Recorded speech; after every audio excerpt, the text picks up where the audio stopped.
جب ہمارے نبی کے موت کا وقت قریب تھا تو آپ نے اسرائیل سے کہا کہ اگر میں کہوں تو میری جان نکالو گے؟ تو کہا جی یا رسول اللہ۔ تو نبی نے حضرت جبرائیل کو دیکھا تو انہوں نے کہا کہ یا رسول اللہ آپ کے شوق میں ہے۔ تو آپ نے حضرت جبرائیل کو فرمایا کہ جاؤ اللہ سے پوچھ کر آؤ کہ میرے بعد میری امت کے ساتھ کیا کریں گے۔ اللہ اکبر!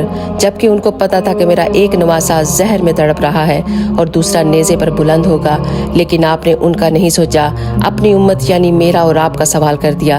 اور حضرت جبرائیل واپس گئے تو جواب آیا، یا رسول اللہ آپ کا رب فرماتا ہے کہ میں آپ کی امت کو اکیلا نہیں چھوڑوں گا۔